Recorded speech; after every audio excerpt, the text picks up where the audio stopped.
RDL stands for Romanian deadlift. This is a traditional strength exercise that we do in Cyphus training with the plate. To start this movement, get your feet about shoulder width apart or narrower. Put a little bend in your knees and then lower yourself with the plate downwards towards the turf. Attempt to get as close to your feet as possible without rounding your back or having to bend your knees any more than you already are. The objective of the RDL is to increase your strength in your hamstrings and glutes through eccentric contractions. That is, the stretching out of those muscles. If you are feeling this task in your back, you're doing it incorrectly, and chances are it's because you are locking out on your knees. Performing this movement with a knee lock is also an exercise called a stiff leg deadlift, but it is not done in Cyphus training. We maintain the slight bend in the knees because it activates your hamstrings and glutes. Stay mentally present by using your hamstrings and rear end to pull the weight upwards. Do not use your arms to pull the weight up. Come up to the tall position. You should be looking forward down the field and not having your chin tucked down. Repeat this movement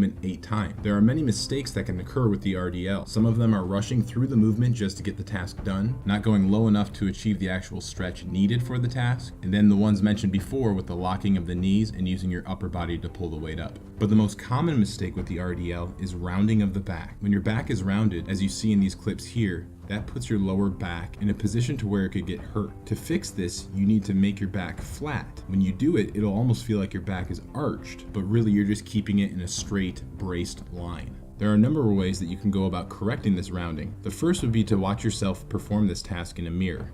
Now, most Cyphus trainings do not have mirrors intentionally, but you could do this in the comfort of your own home, or in fact videotape yourself doing this task. See if you're rounding your back or if your back is in a straight line, parallel to the turf. Another way to do this is to find a spot on a wall and get about a foot in front of the wall and lower yourself to the turf and see if your rear end touches the wall. If you're not able to touch the wall, what that means is that you're not making your first movement backwards with your rear end. By pushing your hips backwards, that allows you to achieve a flatter back easier than if you went straight down with your upper body.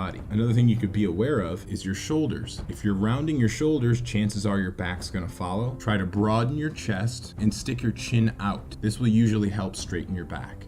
The final tip on the RDL is to remember that not everybody has the same flexibility. Don't concern yourself too much with having to get down all the way to the turf with the plate. As long as you're getting to the point to where you're feeling the stretch in your hamstrings and you're maintaining good form, then come back up. We don't want you to risk getting a strain in your hamstrings because you're trying to go past the point at which you're really flexible of reaching. So once you feel that tug on your knees to where you feel like you want to bend them, that's when you start coming back up to the starting position.